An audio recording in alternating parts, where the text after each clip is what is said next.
पाकिस्तान और अफगानिस्तान के बीच चल रही वार्ता एक बार फिर से गतिरोध की स्थिति में पहुंच गई है। इस्तांबुल में आयोजित बातचीत के बाद पाकिस्तान ने शुक्रवार को यह स्पष्ट किया कि दोनों देशों के बीच सहमति नहीं बन पाई है। इस घोषणा से एक दिन पहले ही दोनों देशों ने एक दूसरे पर सीमा पर हुई घातक झड़पों के लिए आरोप लगाए थे, जिनसे कतर की मध्यस्थता में हुए युद्ध विराम के टूटने का खतरा और ज्यादा बढ़ गया था। पाकिस्तान की सूचना मंत्री अताउल्लाह ने शुक्रवार को कहा कि इस्तांबुल में हुई वार्ता के बावजूद दोनों पक्षों के बीच मतभेद कम नहीं हुए हैं। उन्होंने ये भी बताया कि जो हाल ही में सीमा झड़पों में अफगानिस्तान के 4 नागरिकों की मौत हुई और 5 लोग जख्मी हुए, उसका बदला पाकिस्तान लेने की सोच रहा है। हालांकि पाकिस्तानी पक्ष ने दावा किया कि गोलीबारी की शुरुआत अफगान बलों ने की। इस दावे पर काबुल की ओर से तत्काल कोई आधिकारिक प्रतिक्रिया फिलहाल नहीं आई है। पाकिस्तान की ओर से जारी बयान में तुर्की और कतर को बातचीत की मध्यस्थता करने के लिए धन्यवाद दिया गया, लेकिन साथ ही ये भी कहा गया कि अफगान तालिबान ने 2021 के दोहा शांति समझौते में किए गए वादों का पालन नहीं किया। इस समझौते में तालिबान ने आतंकवाद को रोकने और अपने क्षेत्र को किसी भी आतंकी गतिविधि के लिए उपयोग न होने देने की प्रतिबद्धता जताई थी। मंत्री अताउल्लाह ने कहा कि पाकिस्तान तालिबान सरकार के किसी ऐसे कदम का समर्थन नहीं करेगा जो अफगान जनता या पड़ोसी देशों के हित में न हो। उन्होंने ये भी कहा कि इस्लामाबाद अफगानिस्तान में शांति और सद्भावना कायम देखना चाहता है, लेकिन साथ ही अपने नागरिकों और अपनी संप्रभुता की रक्षा के लिए सभी आवश्यक कदम भी उठाएगा। अफगानिस्तान की ओर से स्पेन बोल्दक के सूचना और सांस्कृतिक विभाग के मुखिया अली मोहम्मद हकमल ने पाकिस्तान पर गोलीबारी शुरू करने का आरोप लगाया।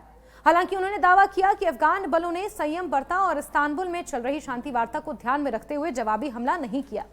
पाकिस्तान के विदेश मंत्रालय के प्रवक्ता ताहिर अंद्राबी ने हालांकि इसके विपरीत बयान दिया। उन्होंने कहा कि गोलीबारी की पहल अफगान बलों ने की।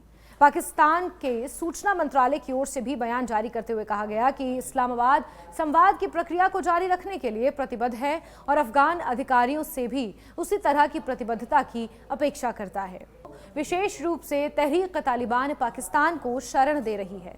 टीटीपी पाकिस्तान में आतंकी हमलों की जिम्मेदारी अक्सर लेती रही है। हालांकि अफगानिस्तान तालिबान इन आरोपों पर लगातार बयान देता रहा है और इन आरोपों को लगातार खंडित करता रहा है। कहते हैं कि वो अपने क्षेत्र से किसी भी देश के खिलाफ आतंकी गतिविधियों की अनुमति नहीं देते। सुरक्षा विश्लेषकों का ये मानना है कि तालिबान शासन के 2021 में सत्ता में वापसी के बाद से कई पाकिस्तानी तालिबानी नेता और उनके समर्थक अफगानिस्तान में शरण ले चुके हैं। यही कारण है कि दोनों देशों के बीच संबंध लगातार तनावपूर्ण बने हुए हैं।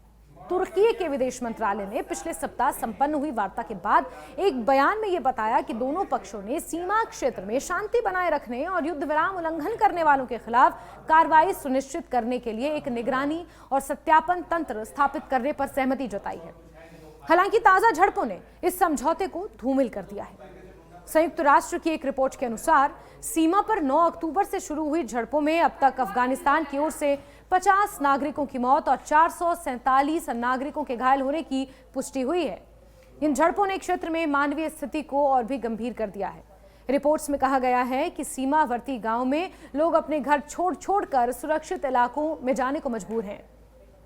इसके अलावा काबुल में पिछले महीने हुए धमाकों में कम से कम 5 लोगों की मौत हुई थी, जिसकी जिम्मेदारी अफगान तालिबान सरकार ने पाकिस्तान पर डाली थी।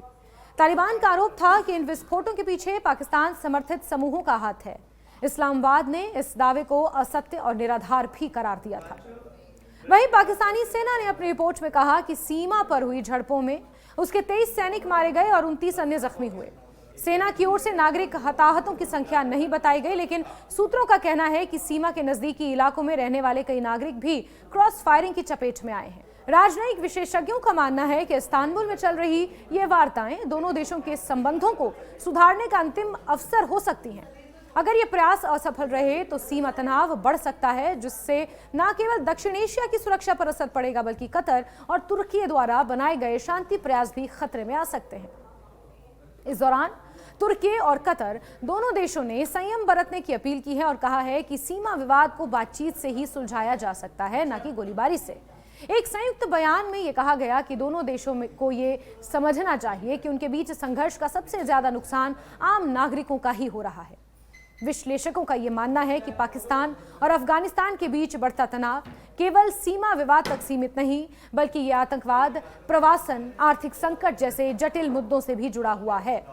पाकिस्तान का यह तर्क है कि अफगानिस्तान की मौजूदा तालिबान सरकार आतंकी नेटवर्कों पर पूरी तरह से नियंत्रण नहीं रख पा रही है, जबकि अफगान पक्ष ये कहता है कि पाकिस्तान अपने आंतरिक संकटों का दोष उन पर मढ़ रही है।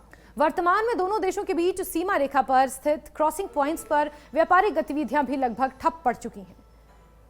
तोरखम और स्पिन बोल्दक जैसे महत्वपूर्ण बॉर्डर चेक पोस्टों पर सैकड़ों ट्रक खड़े हैं, जिनमें खराब होने वाले खाद्य पदार्थ भी शामिल हैं।